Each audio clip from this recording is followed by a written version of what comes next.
if there was a name change, I think, honestly, that's the point at which I think just become a new organization, birth something new. Don't be hindered by the 75 years of what has been. Just start something new. I can see me. I'll be the eyes so that I just can be. This is another episode of a special series called Enough for All of the podcast Walk, Talk, Listen. This series sheds light on 75 years of an NGO called CWS. My name is Maurice Bloem and I welcome you to another episode of Walk, Talk, Listen.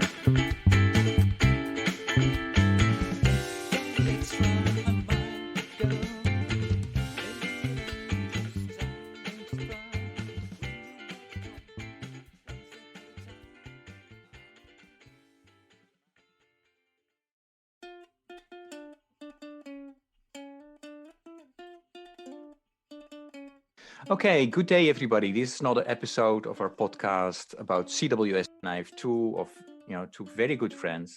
I'm delighted that they're here, and they will introduce themselves as we always do. So, Roy, can you go ahead? Greetings, I'm Roy Winter. I'm a lifelong member of the Church of the Brethren, and I've been working for the church for the last 20 years, currently as the executive director of service ministries. And I'm Lisa Rothenberger, and I serve with the American Baptist Churches, and I've been serving as the World Relief Officer for the last 21 years. Great. So we are almost as many years within the partners and CWS. It's equal number of years. So that's a long time, and we have a lot of memories. I remember the first time we met was in Indonesia, right? Yes. The two of you were visiting. Yeah. Right. It's, on the one hand, it seems ages ago. On the other hand, it's almost like yesterday. That's the first time we met too, Maurice. Yeah. Yes. Yeah. The two of us met. We met in the airport. Really? We met in the airport in Singapore on the way to Jakarta. Well, Medan, right? We ended up in Medan. Yeah. Yes. Yeah, we met in the airport. I didn't know Roy till we met in the airport in Singapore. Wow, a lot has happened since then. Let us start with CWS and the first time you heard about CWS. Roy, you would like to go first? Sure. I have a really fun memory of CWS. I was 5 or 6-ish, and in my church in Wichita, Kansas, Church of the Brethren, and I just remember Blanket Sunday, Church World Service Blanket Sunday, and they were bringing the blanket down the middle aisle, and we were all handing our $5 bills kind of down the aisle to put in the blanket. And here I was, a 5-year-old, and I'm holding several $5 bills. I'm like, wow, this is so much money, and it's so cool. And the blanket flows all the way up, and then eventually, it gets to the altar, and it's blessed. And it just, it was this mystique almost of, wow, this is kind of amazing. And who is this church world service? And we're talking about people over the world, and it kind of captured my imagination. And so it was really church world service. It was not a crop. It was really church world service. Oh, you don't remember? Yeah, because I remember it was Blanket Sunday. So what it was at that time. That probably is church world service then. Yeah. It was Blanket Sunday, and my church in Wichita actually participated in, of course, crop walks and other things as well. Mm-hmm. But, that's really the first memory was that, and how it just captured my attention. And for some reason that mystique kind of carried out through until I started getting to work with Church World Service Director. It just kind of laid the foundation for wanting to be part of this. Wow. And actually that is really interesting to hear for me, because most people, when I ask, they start talking about the crop hunger walk first. And as many people until today maybe don't even know that Church World Service is behind the crop hunger walk. So this is great, a great story. Lisa, how was it with you? Well, mine was when you say the crop hunger walk. So I grew up in the United Church of Christ, and in our community we didn't do the crop hunger walks, but we had a crop volleyball marathon. Oh, that's what we used to do. We didn't do the walks, and we did the volleyball marathon. So it was honestly for the youth, it was the highlight of the year because it brought together a bunch of different churches, and we had 2 junior high schools. So it was held in the other junior high school. So at that age and at that time, that was like a big deal to go to the other high school in the gym. And we played volleyball for hours. So we raised money by how many hours we were going to play a volleyball that day. So yeah, that's the first. So crop volleyball marathons were the thing in Pennsylvania. So it was truly an ecumenical event, and it was competitive but friendly. Yeah. So yeah. That's so great, because that could be still an activity that is still relevant today. I mean, how that we have challenges in keeping all these walks going, especially for the younger generation. This could be something that we could, as an idea that we come up with today. So that's great. Ahead of its time. It was ahead of its time. It was a way because you can do it in the winter. Yeah. So it's not weather dependent.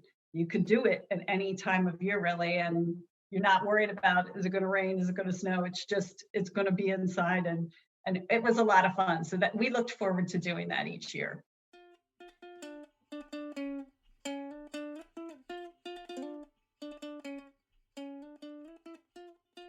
We were just referring to, how we met and how you guys also met for the first time in Indonesia when you were visiting the work of Church World Service after the tsunami. If you look at the work of Church World Service in general, what do you like about the work of Church World Service? Oh, there's lots to like. I mean, the first thing I think about is it's ecumenical and that we're working together, that we can do more together. We can do better by working together. And that sense of togetherness is really important. To me, Church World Service is the hands and feet of Christ. It's really living out the gospel in a meaningful way, and of all of the churches. And so that's really what we're called to do, and I think, and it's so important. So as we think about caring for the outcast, caring for the vulnerable, all the people of society that get pushed aside, or when there's a disaster that they're not the ones that get any help. That this is the group that comes together to reach those people and be the face of the church, the face of Christ and God in their most desperate time. Lisa? Well, it's similar to Roy. Church World Service is a place that we come together to do ministry, and it's often ministry that we couldn't do on our own. The reason for the founding 75 years ago, right, was the resettlement of refugees, and that need still exists today. But the government provides funding for that, so it's not something we can do on our own. We have to work together. I mean, that's a deliberate way that the government has structured our ability to assist with the resettlement of refugees. But more than that, I think Church World Service has become a place where we do ministry together, whether that's resettlement of refugees, whether that's hurricane relief, whether it's development work here in the US and Puerto Rico or anywhere around the world. We pool our resources, both human and financial, to have greater impact than we could alone. And I think that still is relevant today as it was 75 years ago. Maybe more relevant today, because I think the health of the church with a capital C was different 75 years ago than it is now. So I guess I would say it's probably more relevant today than it even was 75 years ago.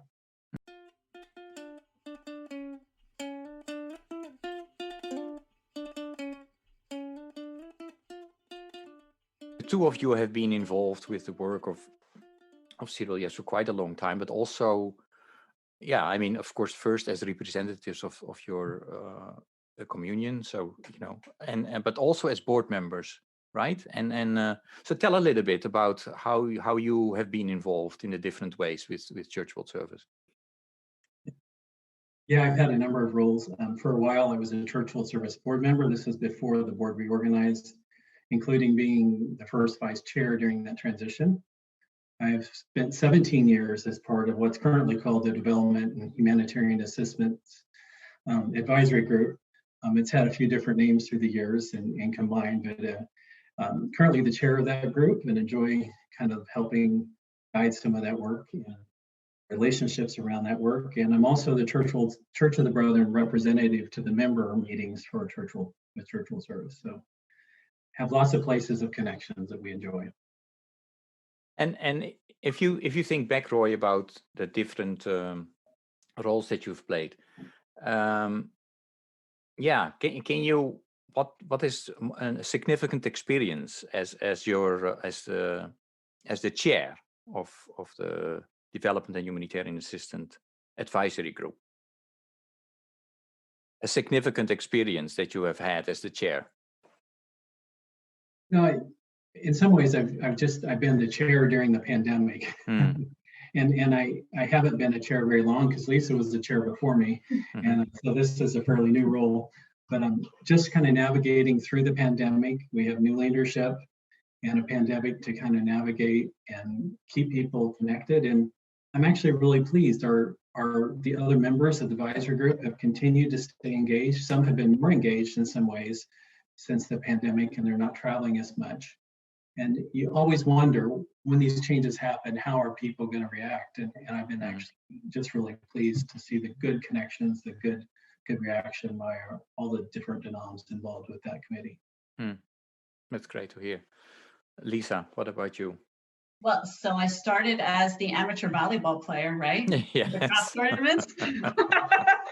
But I hung that career up because I wasn't really good at that anyway, right? So it's a good thing we didn't raise money on how good we were at volleyball because I wasn't very good. But so then I started again. My second life was first as a board member of Church World Service. And then it was chairing the advisory committee that is now the Development and Humanitarian Assistance Advisory Committee, right? That's the current title. And as a donor. So I still participate on the advisory committee. I still attend the members' meetings on behalf of the American Baptist churches too. So still feel like there's a good engagement. Yeah, and I think you're both forgetting that you also were on several committees while you were on the board as well. If I'm not mistaken, you were on ANF, yes. Right? I don't remember, Roy, your committee anymore, but you must have been. So we worked hard in membership. Part of that transition time was trying to figure out what the membership meetings would look like and how to keep the communions engaged. And we struggled with that. And I think it's an ongoing process of reimagining that almost every year a little bit. So absolutely. No, you're right. Hey, I would like to show you a book. So for the listeners, I'm showing them a book that was written when CWS, Church World Service, celebrating its 50 years of existence. And the title, subtitle was 50 Years of Help and Hope. So if you guys would be asked to come up with a title for a book about 75 years, and actually I don't think that book will be written because we are doing a series of podcasts now, but if that book would be written, what are some of the keywords that you would come up with for the title? Some of the things that I thought of as together, both of us mentioned earlier, the concept of together, what we do together. Hope continues to be important. Service, working with the marginalized, and living the gospel, I think is still really relevant in the world today. Well, I focused on what I'll call the words, the words that start with R and E, okay? My three would be resilience, okay, resettlement, and rebuild. So those would be my three. And she's obviously more creative than I am, so we're glad we're doing this together. Oh, that's great. So yeah, if we have a title already, now we only have to find people who would like to write a book. So. Exactly. It must be a piece of cake. When I'm asked to describe the journey of Church World Service, I often say, Church World Service started as a U.S. Christian organization that tried to work ecumenically. And then over time, it became a more global interfaith organization. So if you hear me describe that,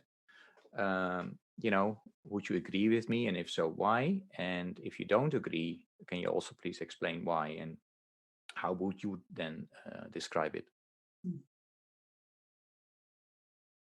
I find this one a little harder because some of it just I haven't been part of the board now for quite a while, and a lot of these kinds of conversations are fermented there. I still think about how ecumenicism is the foundation of church world service and that work. I think about that all of our members are U.S. communions. So in that sense, it feels like it's kind of a U.S. organization still because all the members are from the U.S. Mm-hmm. If we start having members outside the U.S., then it feels more global to me.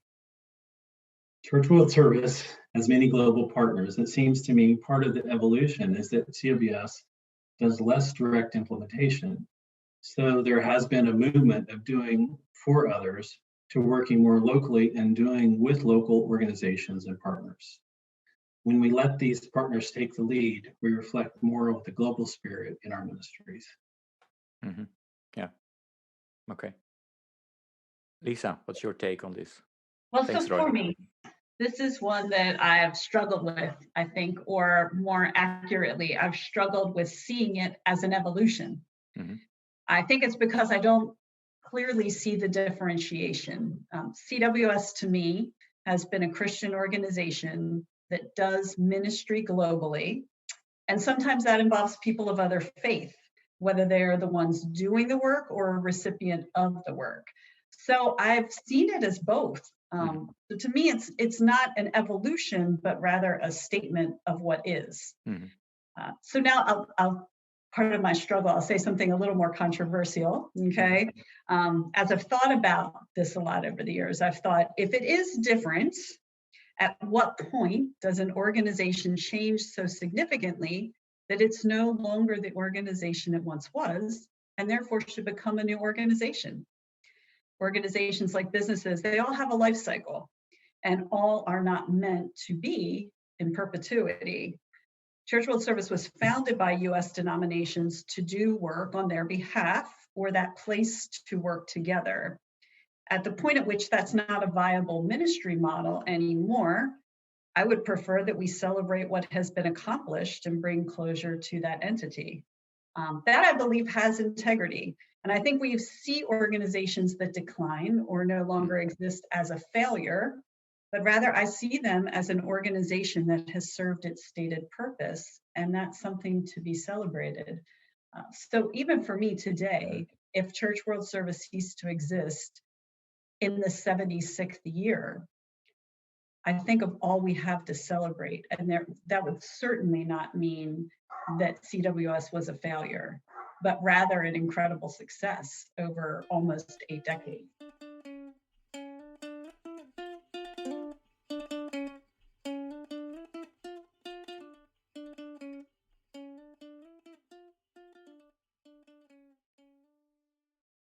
As you know, or maybe you don't know, I think you know, is that CWS the last year or 1.5 years or so has been looking at its brand, and especially the question has been a struggle in terms of how do we continue to connect with a younger audience. Our audience is older, and ultimately for the sustainability of the organization, you need to reach out to this younger audience as well.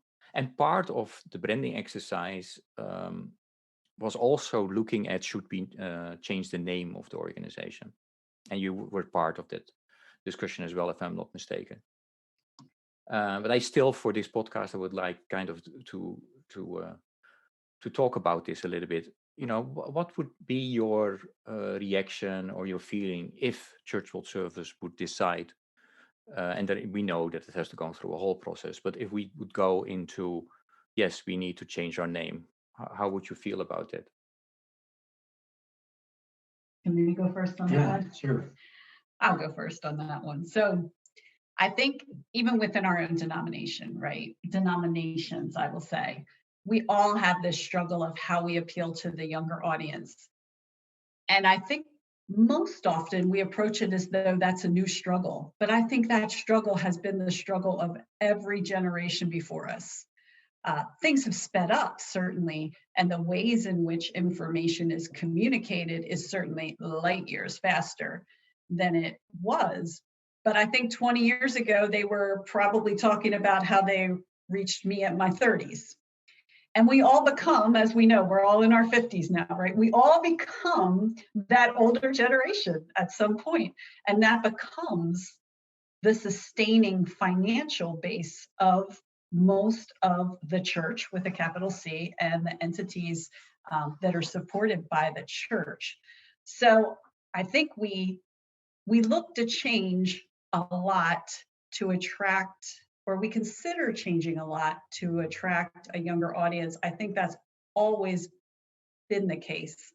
And I don't necessarily think the name change would be something that got at that. Or if there was a name change, I think, honestly, that's the point at which I think just become a new organization, birth something new. Don't be hindered by the 75 years of what has been.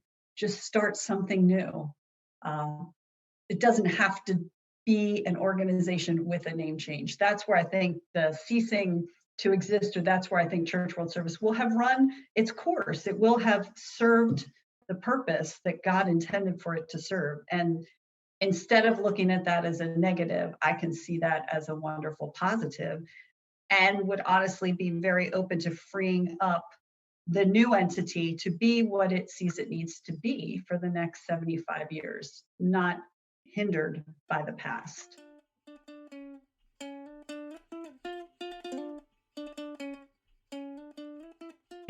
Lisa and Roy, I know that you also are a part of IMA Health, right? And they decided to go to the next stage. So do you see that as they've become a different organization?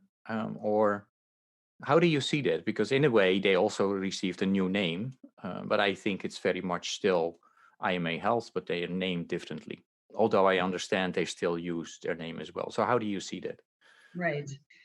Well, I see that. How can I compare this to the church? So I see IMA got to a point where it had to figure out what its future was going to be. And the size at which it existed as an organization at that time was no longer financially viable in competing for the donor money that they were competing for. So they were at a distinct disadvantage in order to be able to attract funding. So they had a choice at that point. They could merge with another organization, and they could lend what they have learned over really 2 decades of on-the-ground healthcare implementation work. They could lend that to another specialized type of ministry. In this case, they did with Lutheran World Relief and agriculture. So they're bringing together agriculture and health, which we know have a direct correlation to one another. So I don't see that as a failure of IMA. I see that as they ran the course over 20 years, but the external dynamics had changed so dramatically in that time, they could no longer exist in a financially viable way. So I celebrate this. So they're Chorus International now, right? And they still maintain the name on the ground because that's how people know them in the countries in which they're serving. And that's probably where I think the name is most important, is that it's recognized by the people that we are serving versus how it's recognized here in the US. But I think it's a great experiment, honestly, too, Maurice. I think the merger of IMA and Lutheran World Relief is a great experiment. And somebody has to take that experiment because we all know that we're struggling at the sizes that we're at. So will it be successful 10 years from now? I have no idea. But I think we ought to try. I talked with their CEO probably 2 years ago now. And I asked him, about the experiment that they were going to venture into. And he told me, and I can't remember the exact words, but he basically told me that he could either lead an organization that every year they would have to lay off 2 or 3 people and they would slowly decline. And therefore their impact would slowly decline too. Mm. Or they could take the risk that merging would enable them to serve people on the ground better and therefore attract money in a way that neither of the two entities could on their own. So he chose the path of one that the risk is, will they be able to serve people better? They knew the answer to what that would be if they stayed just as they were. Mm-hmm. So I think it's a risk, but I think that more of us are going to have to decide whether that merger option really is a way forward, and that there's no failure in that. Actually, it tries to carry forward a great nucleus of ministry that God has developed through us over these last decades.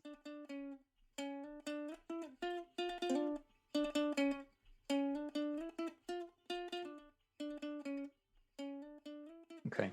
No, thanks for that, Lisa. And I think you're definitely right in terms of the the NGO world or the faith-based organization. There is definitely, there's a lot of literature at the moment that says that these organizations need to look at mergers, acquisitions, etc., different models. And what I would like to add to the name change, and I asked it to many people. Of course, this is just one aspect of the exercise. It's a oversimplification, right? There is much more happening. It's not that the organization think if we would go in that direction, we will solve all the problems. There's much more to it. Why I'm asking it is because it seems to be the hottest debated topic of an exercise. What do we need to be for the future? And again, I'm not saying it will happen, but I just wanted to put that question in front of you. Well, Roy. just things I would add is just the recognition that throughout history, actually, Christian people use their Christianity to do horrible things or not so nice things. And that, of course, continues today.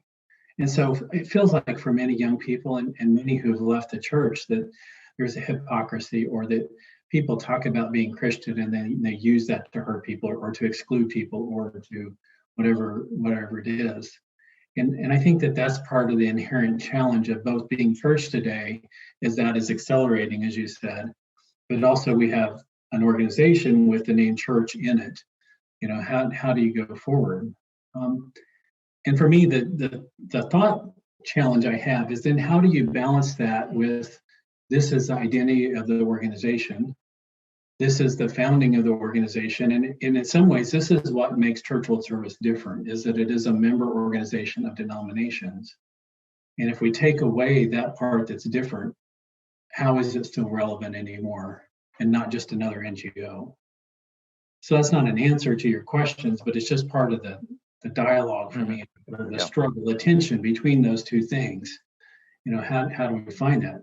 The idealist part of me would love to say, we need to show the world that we can be the church, we can be Christian better. We need to show the world that, and we need to keep working harder at that.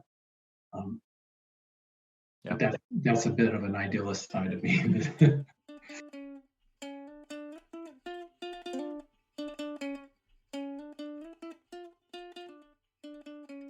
So what do you like to say to the organization?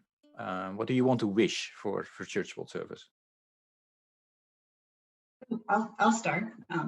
My wish is that in the coming 75 years, Church World Service pursues a mission as bold as refugee resettlement was 75 years ago. I wish that whatever the focus of the coming 75 years is, it be one that actively engages the local church in ministry, and not just in a fundraising capacity as the crop walks. Crop walks do a good job of that, but I think rather something that engages the church year-round in doing ministry. I think that a return to that would be like returning to the roots, right? Because resettlement required day-to-day ministry on the part of the local church. So I think a return to something that engages the local church in that way will not only invigorate Church World Service, but it will invigorate the local church too. So, but I think the first question is, what is the mission that is as bold as refugee resettlement was 75 years ago? Do you have an answer to that? I do, and a question coming up later. Yes, I do. Okay, we will touch on that. We will touch on that in a little while, I think. Okay. Well, it's funny because that's actually part of what I put down. You think about 75 years and going forward, I do dream about it, rekindling a deeper connection with the member organizations in our churches. I do dream about us all being able to reach more people. And as we just talked about, showing that Christianity and Christian service means something really good in the world, and that the love of God is a powerful thing. So reaching more people, but it's hard to imagine all that without addressing justice issues and the justice crisis around us, whether it's refugee or racial justice.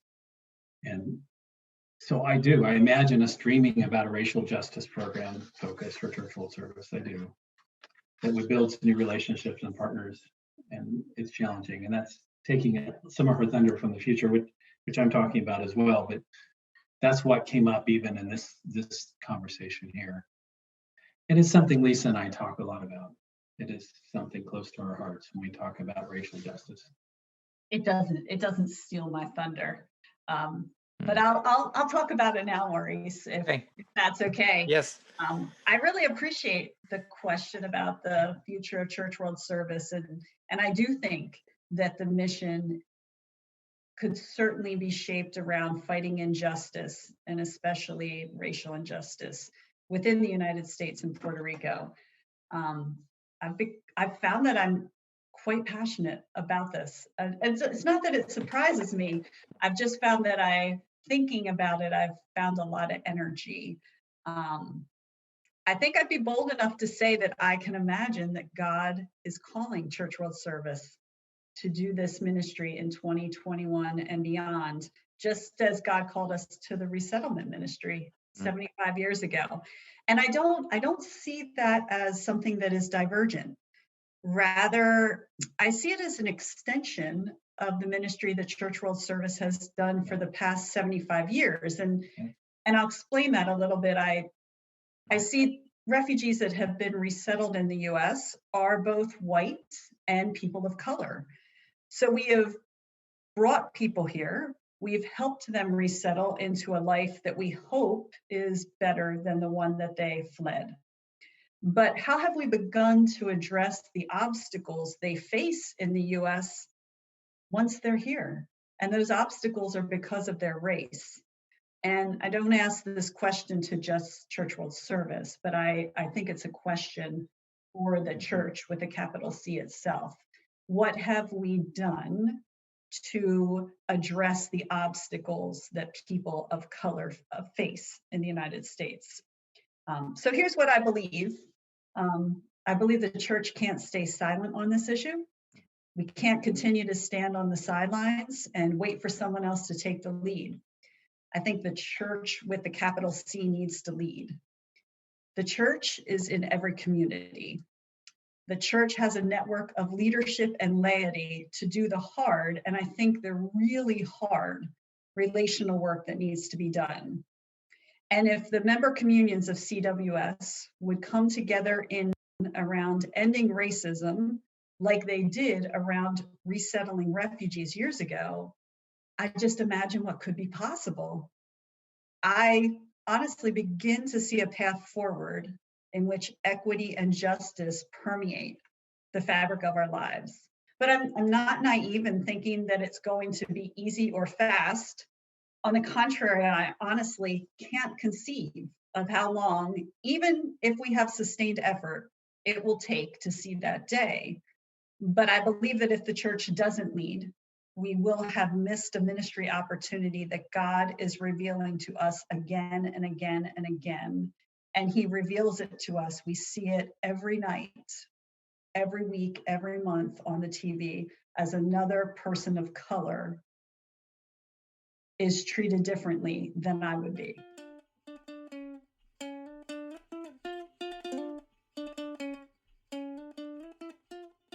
So yeah, I see the Church World Service could lead the members in initiatives that seek to break down those barriers. But I think first, one of the challenges is there's going to need to be some deep, deep listening, because I know that I don't know what the answers are. I am a part of the system. I am a part of the systemic things that hold people back, and I have to first recognize that. So the deep, deep listening that we'll have to do before we ever try to do anything will be the challenge. But I think if we really listen with open hearts, I think that God will reveal the way to us. And I think that we need to invest some of our endowed funds that are held within our denominations to do this ministry. We can't ask, we ask that question so often, well, how are we going to pay for this? I think we have to see that our balance sheets, and that's for all the members of Church World Service, our balance sheets show millions of dollars in investments. And we need to see that for this time and for this reason, we need to see in those monies that God has already released the monies to us that we need. The lack of funding it just cannot be an excuse or reason that we not pursue it. So there. Wow. There, I said it. Yeah.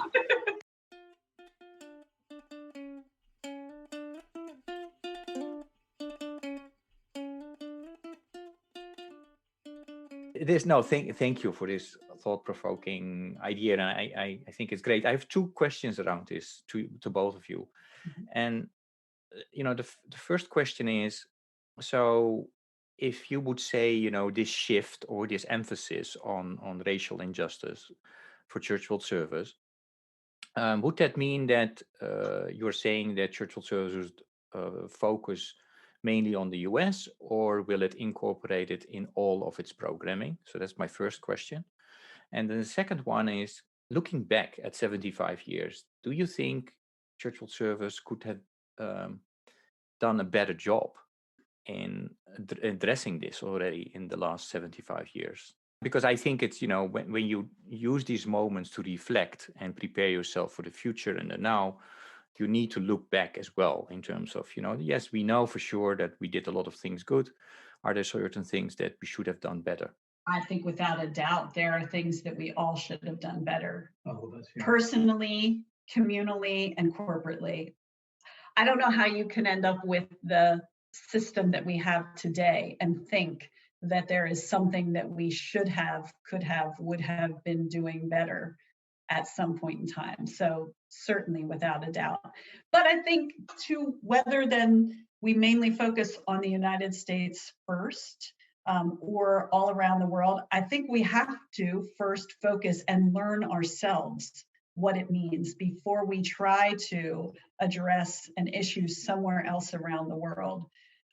If we could become a role model, long overdue. The time is long past when we've had the resources. We've known that we have lived in this incredibly unjust, unequal time, right? But frankly, the past administration of this country has showed me really what that looks like. And shame on me for not realizing the depth of the injustice and the depth of the racism that people here in the United States act upon daily. My mom said to me last summer when George Floyd was killed, she asked me, she said, I think this is just happening more. Why is this happening more? And I said to her, I don't think it's happening more. I think we see it now. We see evidence. It's no longer one person's word against another. It is video evidence that is undeniable of what happened in that situation. So I think we have to do learning here first. And Maurice, if we can do that learning here, think of the strength of the combined church to be able to be a role model and work on issues of racism outside. But I don't think you go around doing it outside before you get your own house in order, I would say. Mm-hmm. Well, yeah, house in order is a big word, but it does feel like there would be a component to racial justice in all programming that Church World Service, just as right now there's typically some component around hunger and nutrition in most of their programmings and things. So it would seem like that is part of the thought process in strategic planning and developing programs internationally. But I agree with Lisa that in terms of a major program initiative, it does seem like it has to start here in the US and capture that. And it hopefully is a place where the current communions and more communions can really come together and begin to have a new vision for what we can accomplish. The other thing I think about is if the church doesn't do this, who will? If we expect our politicians to do this, they turn over every so many years, you know. We may have administration for 4 years, 8 years at a national level, or a mayor or whatever, governors. But for this to be carried through for the longevity that we're talking about, it has to be somebody like the church. It has to be the church. Let's just put it that way. It has to be the church. And maybe interfaith coalitions too that work together to bring this and keep pushing it through decades and through those changes in government.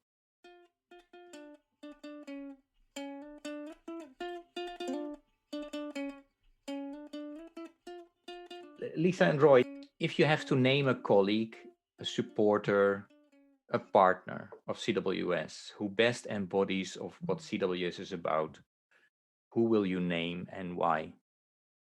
You have to go first because that's probably who I would have said first. Is who you pick, so. Well, because this one is so easy to me, easy for me. It's Donna Durr. And Donna comes immediately to my mind and in my heart when I think about a colleague who best embodies what Church World Service is about. I had the privilege of working with Donna for over a decade as she led Church World Service and the Development and Humanitarian Assistance Ministry.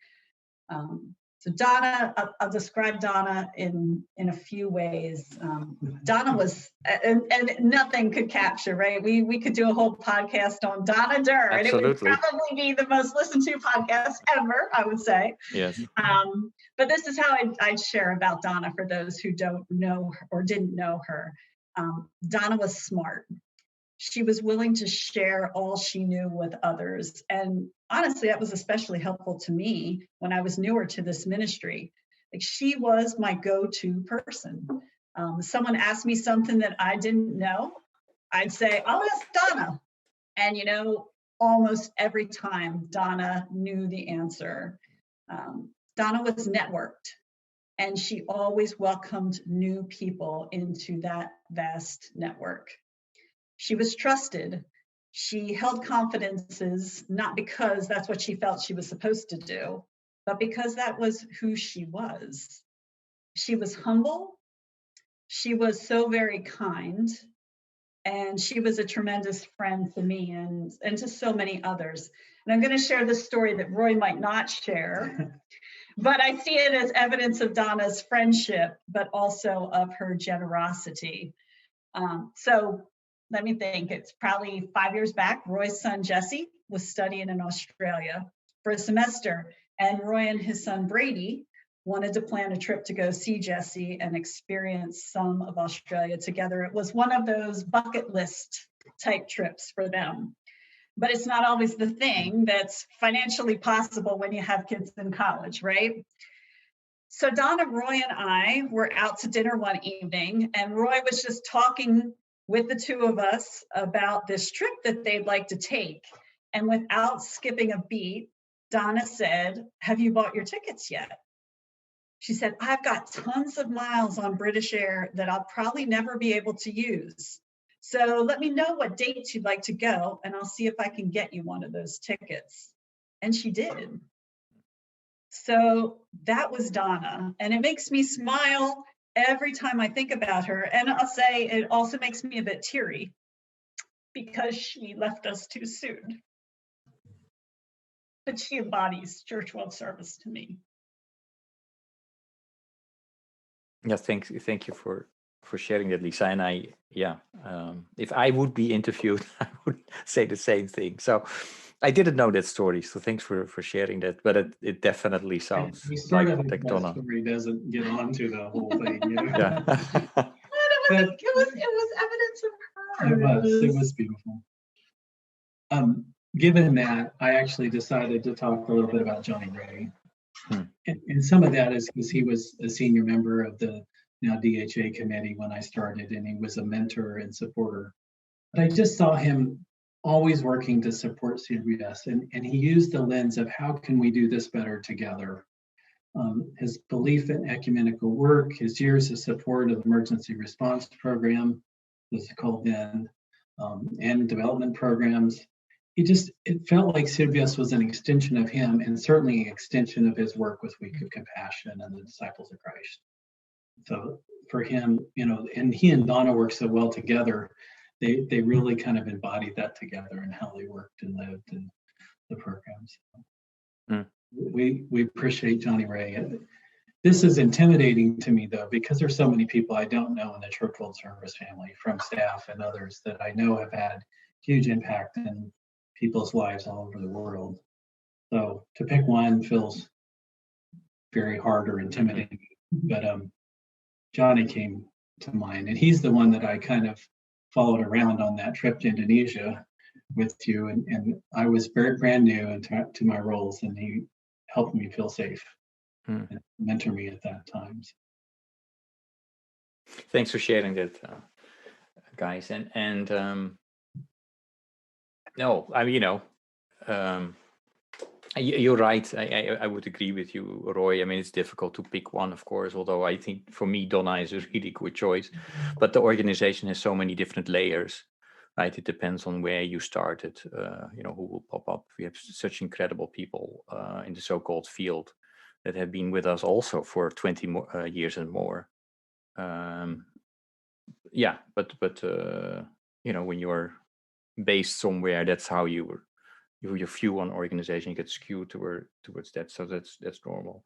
One of the reasons that I wanted to have you together is because the two of you, for me, are embody very much about what Church World Service is about and its members. So, the ultimate collaboration. Oh dear, the ultimate combination. That's us. Hey, can I ask you to share an anecdote, experience, or a memory, which best describes your time? And again, of course, you probably have several, but share as one of your good memories, times with CWS.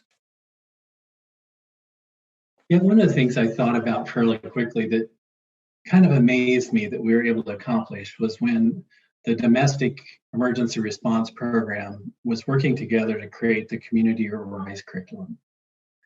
In the mid-2000s, that emergency response program, we all kind of recognized the need for upgrading curriculums, the different denoms. Some of us had different programs that we did and ways we did training. But we were just wrestling with how to do it better, how to keep up with technology and stuff. And finally, we really, after really struggling, we decided we just have to do this together. We have to find a way. So CWS helped facilitate this process. All the denominations and CWS added funds to it. And then we all brought our expertise. Each of us kind of had different niches we do in emergency response. Some are really good at case management or volunteer management, providing housing for volunteers.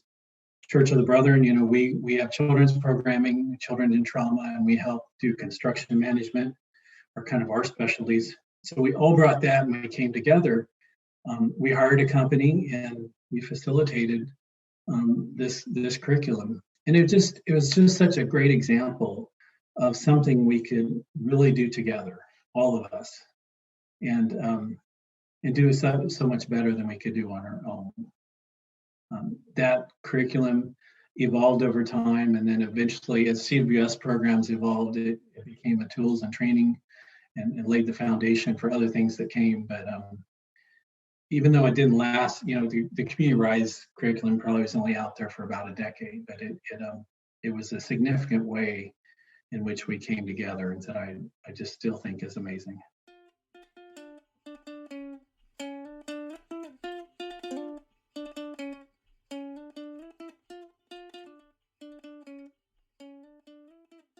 Thanks, Roy, and for lifting it up. I think what I realize when you're talking with the different people is that we have Church World Service has being responsible for actually a lot of things but our marketing was not necessarily, our strength.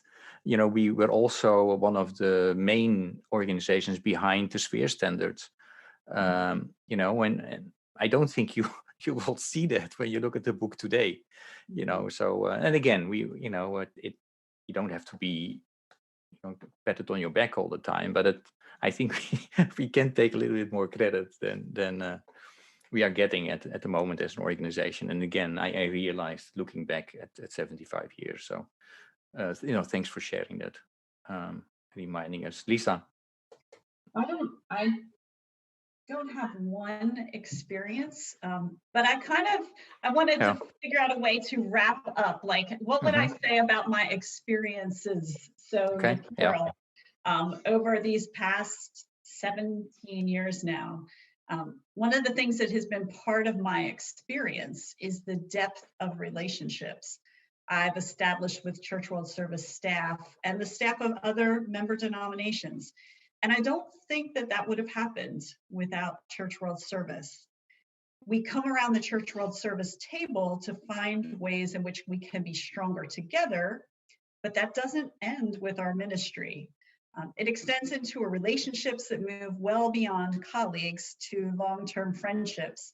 When Roy and I got married, who married us in 2013? Amy Gopp. Where did I meet Amy Gopp? I met Amy Gopp at Church World Service.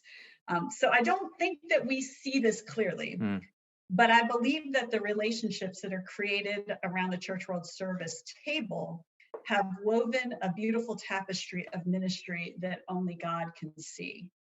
I can see what I do as what American Baptists do, right? I can see what we do on our own, and I can even see what we do with Church World Service, but none of us can see the totality of that ministry that we have done because we have known one another. It reminded me, Tom Hazelworth was one of our UNCOR colleagues a few years back, and when he was leaving UNCOR, in his thank you to the Development and Humanitarian Assistance Advisory Group table, he shared about being a thread in his life's tapestry. And he was thanking us all for being a thread in his tapestry. And I think of us, I've thought about that a lot, that each one of us is woven into the tapestry of others. And I think the combination of all those individual tapestries is how God sees us.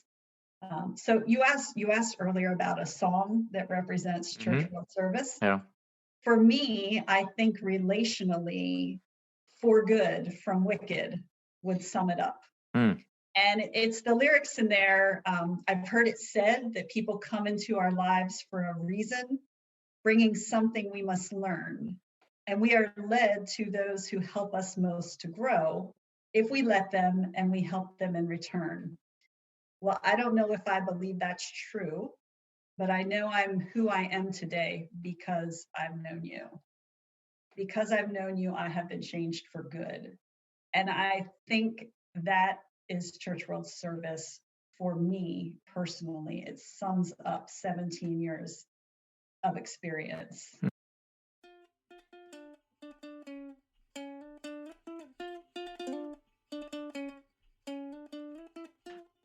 Roy, you have a song? So, this isn't my forte. I did think about, one of the songs that we use in the Church of the Brethren, and others do too, but I thought about the servant song, or Will You Let Me Be Your Servant by Richard Gilliard.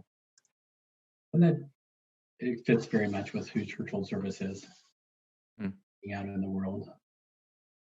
And the idea that service goes both ways.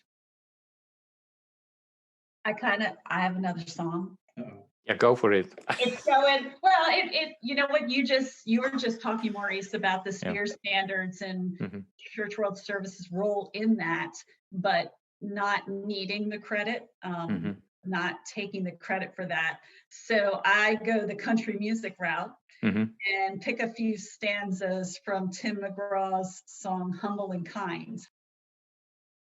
The two stanzas of Humble and Kind that remind me of Church World Service. The first one is, when the dreams you're dreaming come to you, when the work you put in is realized, let yourself feel the pride, but always stay humble and kind. And the second one, also, don't take for granted the love this life gives you. When you get to where you're going, don't forget to turn back around and help the next one in line. Always stay humble and kind. So that for me embodies Church World Service as an organization because it embodies the people that have been Church World Service.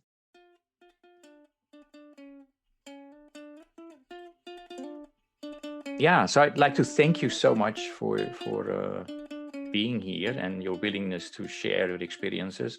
Any last message or invitation for the listeners? Thank you for this opportunity, Maurice. It's we're in so much of the mode of doing that reflecting on not what we've done, but the way in which we have done it, I think is something that I know personally I don't do often enough. So being a part of the podcast today has helped me to reflect on not just what we have done through Church World Service, but the way that we have done it. And I'm very proud of that. I'm still humble and kind, but proud Oh, you should be, yeah. of the work that we've done together. So thanks for this opportunity. Thank you. Yeah, thank you and amen. I don't need to restate what she just said. But thank you. Okay, great. Thank you for listening to Walk, Talk, Listen. Please check us out on 100mile.org or follow us on Facebook or Instagram. And if you want to know more about Church World Service, please check out cwsglobal.org. Thank you.